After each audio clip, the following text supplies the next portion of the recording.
Good morning बच्चों। मैं धर्मेंद्र साहू आप लोग का स्वागत करते हैं। जैसा कि बेसिक इलेक्ट्रिकल में मैं आप लोग को ट्रू पावर, ऑपरेंट पावर और रिएक्टिव पावर में रिलेशन बता चुका हूँ। जैसे कि ट्रेंगल से आप देख रहे हैं कि डब्ल्यू क्या है, एक्टिव पावर या ट्रू पावर, ये क्या है, रिएक्टिव पावर है, ये क्या है, केवीए क्या है, ऑपरेंट पावर है। तो इस ट्रेंगल से रिलेशन क्या मिला था हमें कि केवीए बराबर अंडर रूट में K W square plus K V A R square, यानी केवीए क्या है, ऑपरेंट पावर बराबर ये क्या है, के डब्ल्यू ट्रू पावर या एक्टिव पावर का whole square plus reactive power का होल स्क्वायर, वो भी रूट में। ठीक है, तो यहाँ तक तो मैं आप लोगों को पढ़ा चुका हूँ, यानी वीडियो बना के आप लोग के पास सेंड कर चुका हूँ। इसके आगे कुछ मैं न्यूमेरिकल लिया हूँ, ठीक, उसको लगाने का प्रयास करना। न समझ में आए तो कमेंट करना। पहला पहला क्वेश्चन क्या है कि 5 ओम का प्रतिरोध 0.01 हेनरी के शुद्ध प्रेरकत्व के साथ श्रेणी में जुड़ा है। 5 ओम का प्रतिरोध 0.01 हेनरी के शुद्ध प्रेरकत्व के साथ श्रेणी में जुड़ा हुआ है और इसके साथ में 200 वोल्ट 50 हर्ट्ज सप्लाई के पार्ट्स में जुड़ी है। ठीक, इसके साथ में 200 वोल्ट 50 हर्ट्ज सप्लाई के पार्ट्स में जुड़ी हुई है। ठीक है, तो आपसे पूछ क्या रहा है, पहले पॉइंट में पूछ रहा है कि करंट ज्ञात करना है, दूसरे में क्या पावर निकालना है, तीसरे में क्या पूछ रहा है प्रतिरोध तथा प्रेरकत्व के पास वोल्टता कितनी होगी, प्रतिरोध तथा प्रेरकत्व के पास वोल्टता कितनी होगी। अगले में क्या पूछ रहा है आपसे, परिपथ का शक्ति गुणांक पूछ रहा है, यानी कास पाई पूछ रहा है। ठीक, आई पूछ रहा है आपसे, पी पूछ रहा है, ठीक, वी आर पूछ रहा है, बी एल पूछ रहा है और क्या पूछ रहा है, कास पाई पूछ रहा है। ठीक है, तो आपको क्या क्या चीज दे रहा है। ठीक, सवाल लगाने से पहले ये आपको पता होना चाहिए क्या दे रहा है और क्या क्या पूछ रहा है, तभी आप सवाल लगा पाएंगे, तभी जान पाएंगे कैसे कैसे फार्मूले उसमें लगेंगे। ठीक है, तो यहाँ पर क्या दे रहा है, रजिस्टेंस दे रहा है 5 ओम, और क्या दे रहा है, यल दे रहा है 0.01 हेनरी, और क्या सप्लाई वोल्टेज भी दे रहा है, और कितना फ्रीक्वेंसी दे रहा है, 50 हर्ट्ज फ्रीक्वेंसी दे रहा है। ठीक है, अब देखते हैं, चित्र देखते हैं। ये देखिए 5 ओम और 0.01 हेनरी कैसे सीरीज में मैंने लगा दिया है। ठीक है, और यहाँ से आप 200 वोल्ट 50 हर्ट्ज की सप्लाई दे रहे हैं। ठीक है, अब ध्यान देना, यहाँ से दो जो करंट फ्लो करेगी, यहाँ से जो करंट फ्लो करेगी वही करंट 5 ओम रजिस्टर में बहेगी और वही करंट इस इंडक्टिव रजिस्टर में बहेगी, अर्थात 0.01 हेनरी में भी बहेगी। ठीक है, मैंने यहाँ मान लिया कि रजिस्टर के अक्रॉस वोल्टेज कितना है, वी आर है। ठीक, और इसके अक्रॉस वोल्टेज कितना है, वी एल है। ठीक है, अब आपको पहले पॉइंट में करंट की वैल्यू निकालने के लिए कह रहा था, तो करंट आप निकालेंगे कैसे, करंट बराबर होता क्या है, आई बराबर बी अपान जेड। ठीक है, आई बराबर बी अपान जेड, अगर डीसी होता तो आई बराबर बी अपान आर होता। ठीक है, लेकिन यहाँ पर एसी है, एसी में आई बराबर क्या होगा, वी अपान जेड। लेकिन आपको जेड नहीं पता है, जेड क्या है, जेड प्रतिबाधा या इपिडेंस इसे कह सकते हैं। ठीक, जेड क्या है, इपिडेंस। तो आप फार्मूला में बता चुका हूं कि जेड बराबर क्या होता है, कि जेड बराबर अंडर रूट में आर स्क्वायर प्लस एक्सएल का होल स्क्वायर। ठीक, आर स्क्वायर प्लस एक्सएल का होल स्क्वायर, ये होता है जेड। ठीक, तो यहां से आप जेड निकाल लेंगे क्योंकि आर की वैल्यू दे रहा है, और एक्सएल बराबर क्या हो जाएगा, 2 पाई एफ एल। ठीक, एफ की वैल्यू 50 हर्ट्ज और एल की वैल्यू दे रहा है 0.01 हेनरी, तो एक्सएल की वैल्यू आ जाएगी, तो यहाँ से आप जेड की वैल्यू निकालेंगे। जब जेड की वैल्यू निकालेंगे यहाँ रखेंगे तो आप डिवाइड करेंगे, वोल्टेज का मान रखे और जेड का मान रखे, तब आप करंट आ जाएगा, तो यहाँ से आपका करंट निकल जाएगा। ठीक है ना, और शक्ति बराबर क्या होता है, पी बराबर आई स्क्वायर आर से। ठीक है ना, आई का मान रखेंगे और आर का मान रखेंगे 5 ओम, तो यहाँ से आपकी पावर आ जाएगी। उसके बाद क्या पूछ रहा है, प्रतिरोध और प्रेरकत्व के क्रॉस वोल्टेज पूछ रहा है। तो आप जानते हैं प्रतिरोध के क्रॉस वोल्टेज कितना हो जाएगा, बी आर बराबर आई इंटू आर। ठीक है ना, कितनी करंट फ्लो कर रही है, यानी वोल्टेज ड्रॉप, और कितना रजिस्टेंस है, दोनों का मल्टीप्लाई करेंगे, वोल्टेज ड्रॉप आ जाएगा। उसी प्रकार इंडक्टिव रिएक्टेंस से क्रॉस वोल्टेज बी एल बराबर कितना हो जाएगा, आई इंटू एक्सएल। एक्सएल का मान निकाले रखे हैं, आई अभी निकालेंगे और दोनों का मल्टीप्लाई करेंगे तो क्या हो जाएगा, बी एल आ जाएगा। ठीक है, और कास बराबर क्या हो जाएगा, आर पॉइंट जेड, जेड निकाल के रखे हैं और रजिस्टर की वैल्यू रखेंगे, तो इस प्रकार कास फाई आ जाएगा। ठीक है, यानी सारे पॉइंट निकाले जा सकते हैं। ठीक, करंट निकाल कर चलते हैं आगे, हल करते हैं। ठीक, क्या क्या दे रहा है? रजिस्टेंस दे रहा है। ठीक, रजिस्टेंस कितना 5 ओम दे रहा है। यल दे रहा है 0.01 हेनरी। वी कितना दे रहा है 200 वोल्ट। और सप्लाई फ्रीक्वेंसी कितनी दी 50 हर्ट्ज दे रही है। ठीक है, तो कोयल का प्रतिरोध पर निकालता हूं एक्सएल। एक्सएल कोयल का प्रतिरोध एक्सएल बराबर 2 पाई एफ एल से। तो यहाँ पे 2 पाई की वैल्यू 3.142 रखा और फ्रीक्वेंसी 50 हर्ट्ज दे रहा है और यल की वैल्यू कितना दे रहा है 0.01 हेनरी। तो आ जाएगा कितना बेटा है एक्सएल बराबर 3.142 ओम आ जाएगा। ओके, अब आपको क्या चाहिए? क्योंकि करंट निकालना है, आई बराबर बी अपान जेड, आई बराबर बी अपान जेड से। ठीक है, तो करंट निकालने से पहले क्या मुझे निकालना पड़ेगा? इम्पीडेंस निकालना पड़ेगा जेड। तो जेड बराबर क्या होता है अंडर रूट में R square plus XL square. ठीक है, आर की वैल्यू 5 है और एक्सएल की वैल्यू मैं अभी निकाल रहा हूँ 3.142 ओम। इसका मान रखा तो कितना आ जाएगा बेटा? जेड बराबर 5.9 ओम। इसे आप हल कर लेंगे कितना आ जाएगा 5.9 ओम, इतना आ गया इम्पीडेंस।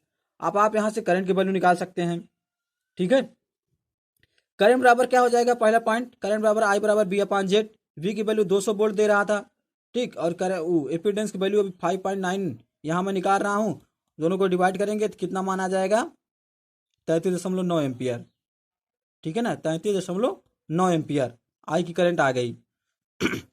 उसके बाद दूसरे पॉइंट में क्या पूछ रहा था? पावर, कितनी पावर होगी। जैसा कि आप जानते हैं पावर पी बराबर क्या होता है आई स्क्वायर इंटू आर।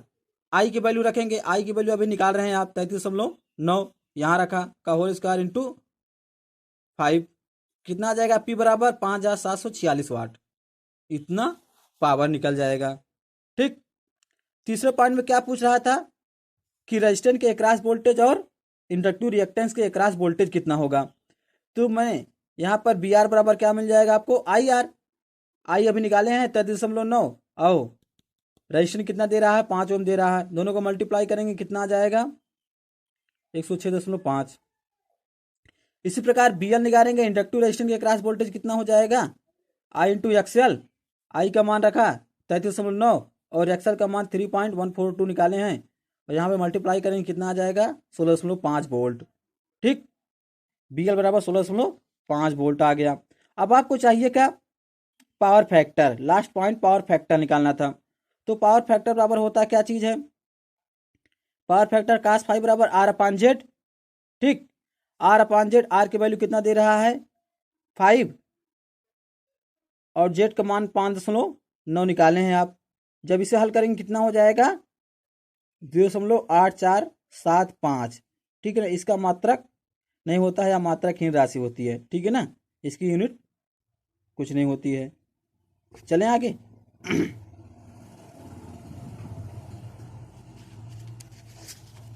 आगे देखते हैं।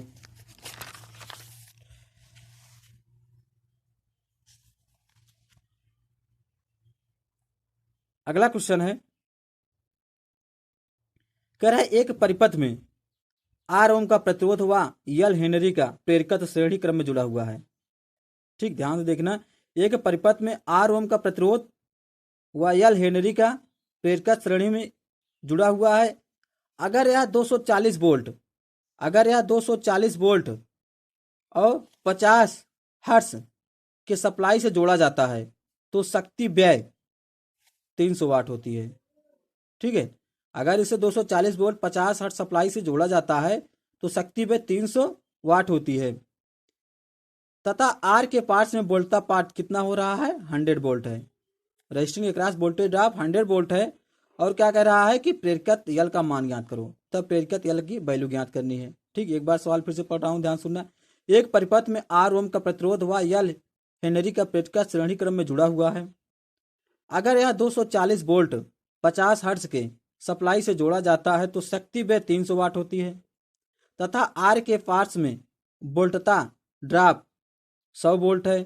तो प्रेरकत्व यल का मान ज्ञात करो। चलें, अब इस क्वेश्चन में क्या क्या दे रहा है उसको आपको लिख लेनी है। तो सप्लाई वोल्टेज कितना दे रहा है 240 वोल्ट दे रहा है। और रजिस्टर के क्रॉस वोल्टेज कितना दे रहा है, 100 वोल्ट दे रहा है। पी बराबर कितना दे रहा है, 300 वाट दे रहा है। यल की वैल्यू पूछ रहा है और फ्रीक्वेंसी कितना दे रहा है, 50 हर्ट्ज दे रहा है। इतना तो मुझे दे रहा है, ठीक, और यल निकालना है मुझे। चलो चित्र देखते हैं। आर और एक्सल सीरीज में जुड़े हुए हैं 240 वोल्ट से 50 हर्ट्ज, ठीक है। मैंने आर के क्रॉस क्या मान लिया, वोल्टेज ड्रॉप बी आर मान लिया, और एक्सल के क्रॉस बी एल मान लिया, ठीक है। और इसका वेक्टर डायग्राम बनाएंगे आप, जैसा कि मैं पढ़ा चुका हूं। एक रेफरेंस लेंगे, मैंने करंट यहाँ पे क्या ले लिया, रेफरेंस ले लिया, चूंकि करंट जो इसमें फ्लो करेगी वही करंट इसमें फ्लो करेगी। रेफरेंस लिया और इसमें रजिस्टर में वोल्टेज ड्रॉप कितना हुआ, बी आर हुआ, यहां तक रजिस्टर में वोल्टेज ड्रॉप हो गया ये, ठीक है। जस्ट इसके 90 डिग्री पर कितना वोल्टेज ड्रॉप होगा, बी एल 90 डिग्री बना दिया। चूंकि इंडक्टिव रिएक्टेंस में क्या होता है, करंट वोल्टेज से 90 डिग्री क्या होता है, लैग होता है, पश्चगामी होता है। ये करंट लैग है, या दूसरे माध्यम से कह सकते हो वोल्टेज करंट से क्या होता है, लीड होता है 90 डिग्री। तो यहाँ मैंने करंट से लीड बना दिया वी एल को, और दोनों को मिलाया तो क्या वी मिल गया, ठीक है। तो इससे आपको रिलेशन क्या मिल गया है, वी स्क्वायर बराबर V R square plus V L square, जैसा यहाँ दिख रहा है, बी स्क्वायर बराबर V R square plus V L square, ठीक है। तो ये फार्मूला क्यों क्यों लगा रहा हूं, यहां से आपका बी एल का मान आ जाएगा, क्योंकि बी आर दे रहा है, बी एल नहीं दे रहा है, ठीक।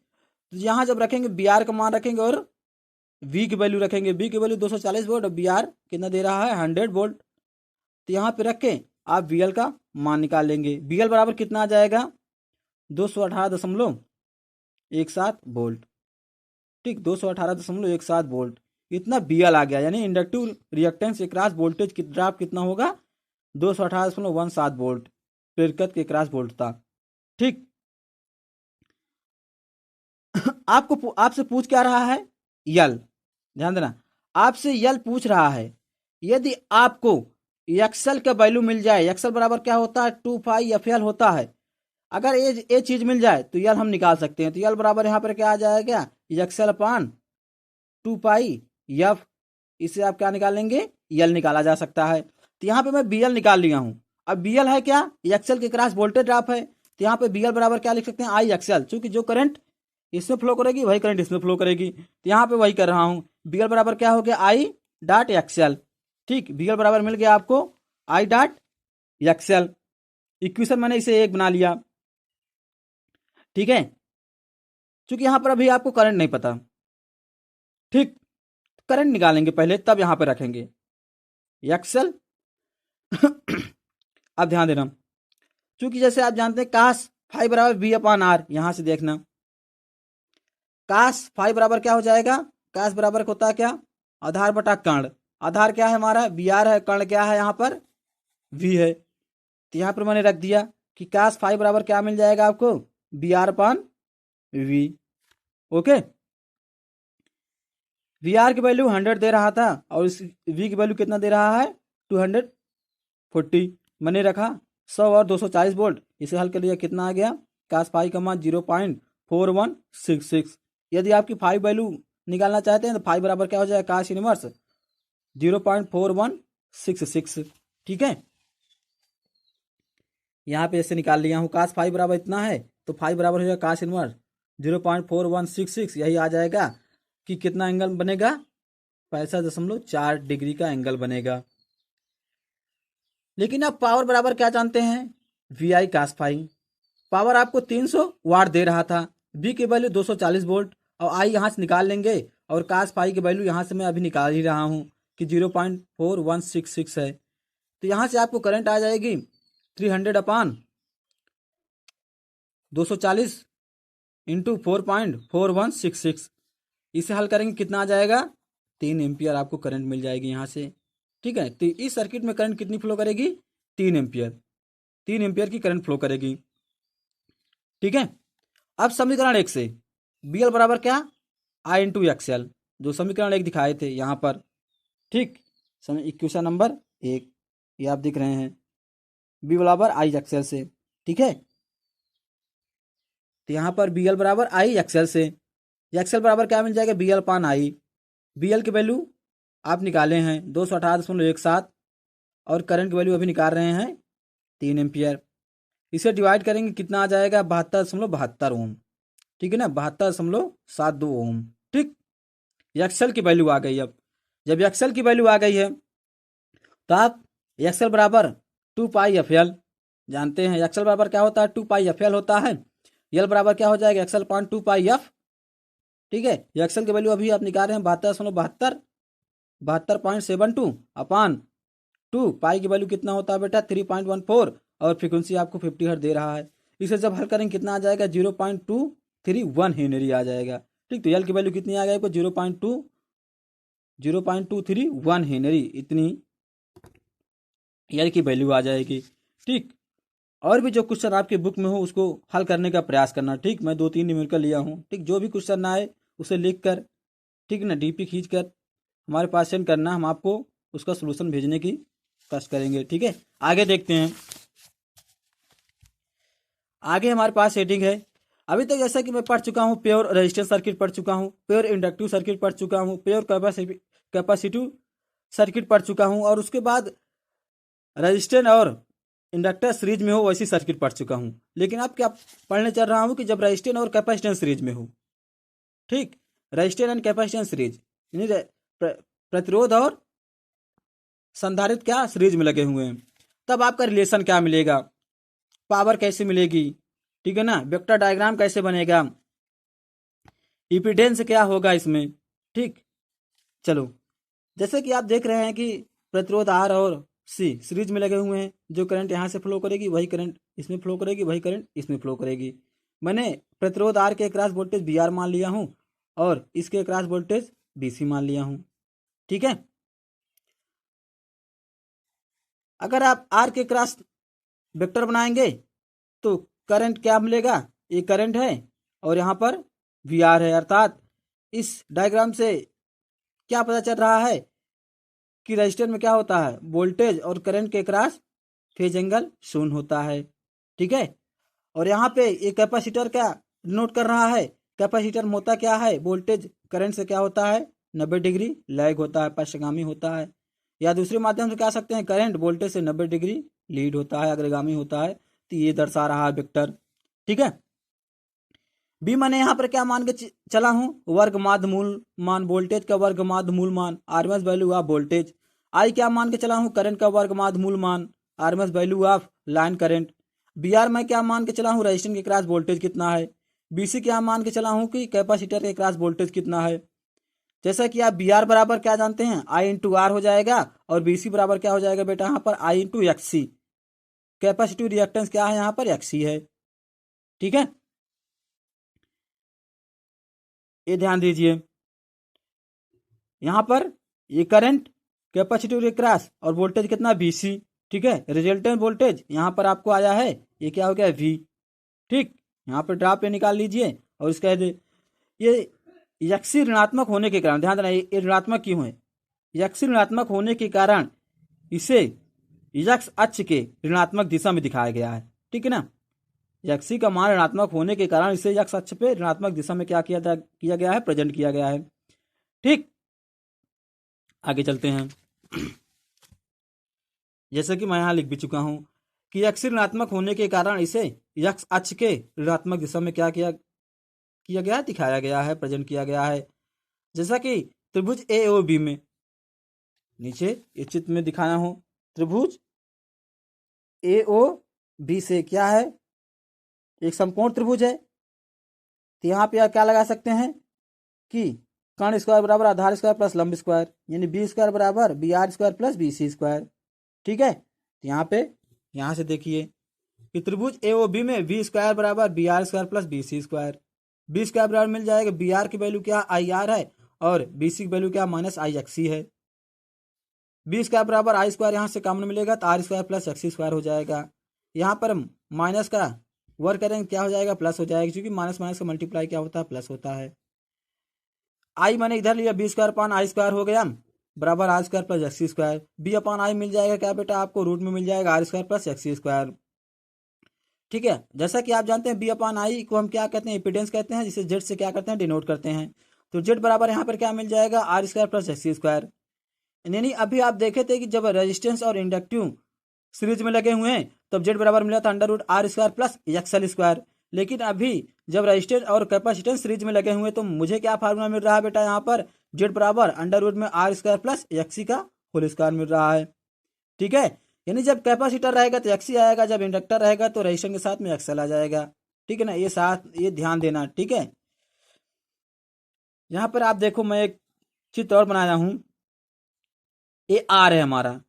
ठीक, ये क्या है, एक्सी है, एक्सी डिनोट कर रहा है, और ये क्या है, इम्पीडेंस है। ठीक, आर बराबर बी आर अपान आई लिख सकते हो, एक्सी बराबर बी सी अपान आई लिख सकते हैं आप, जेड बराबर बी अपान आई लिख सकते हैं। ठीक है। अगर बेटा यहाँ से tan tan फाई की वैल्यू निकाला जाए तो tan बराबर होता क्या है बेटा, लंब बटा आधार। लंब हमारा क्या है, ए बी है, आधार क्या है, ओ ए है। तो tan फाई बराबर यहाँ मिल जाएगा minus XC upon R. Phi बराबर क्या मिल जाएगा बेटा, tan inverse minus XC upon R. यहाँ से आप फाई की वैल्यू निकाल सकते हैं। और यदि आपको रेजिस्टेंस और एक्सी और जेड नहीं दे रहा है, यानी वोल्टेज के रूप में दे रहा है कि कैपेसिटिव रिएक्टेंस के क्रॉस वोल्टेज दे रहा है, आपको रेजिस्टेंस के क्रॉस वोल्टेज दे रहा है। ठीक, तब आप कैसे निकालेंगे, एंगल पूछ लिया आपको से। जब एंगल, तब उस कंडीशन में क्या करेंगे, tan फाई बराबर V C upon V R. यहां से देखिए tan फाई बराबर इसके क्रॉस वोल्टेज कितना, बी सी ले लेंगे, और रेजिस्टेंस के क्रॉस वोल्टेज कितना, बी आर। दोनों को डिवाइड कर देंगे, तब वहां पर क्या निकाल सकते हैं, एंगल निकाल सकते हैं। ठीक, आगे चलते हैं। तो tan फाइव बराबर लिखा जा सकता है आपसे कि माइनस एक्सी अपान आर बराबर V C upon V R. ठीक, बहुत इंपॉर्टेंट फार्मूला है, tan फाइव बराबर एक्सी अपान आर बराबर V C upon V R. और यदि आप पावर निकालना चाहते हैं यहाँ से, तो जैसा कि वोल्टेज इक्वेशन जानते हैं, वी बराबर B M sine omega T, I बराबर I M sine omega T plus five. Five क्या है, चूंकि क्या है, कैपेसिटिव है, तो कैपेसिटर में क्या करंट 90 डिग्री लीड होता है, अग्रगामी होता है। तो यहाँ पे मान के चल रहा हूँ 5 डिग्री क्या है, लीड है। तो आई बराबर I M sine omega T plus 5 मिल जाएगा। दोनों को मल्टीप्लाई कर लेंगे, पी बराबर, चूंकि पी बराबर क्या होता है, बी आई होता है, तो बी की वैल्यू रखेंगे V M sine omega T, और आई की वैल्यू रखेंगे I M sine omega T plus 5। और इससे क्या निकालेंगे, आप पावर निकाल लेंगे कि आपकी पावर कितनी हो जाएगी। ठीक है ना, इसे निकालना। ठीक, ना समझ में आए कमेंट करना। ठीक, वीडियो देखने के लिए धन्यवाद।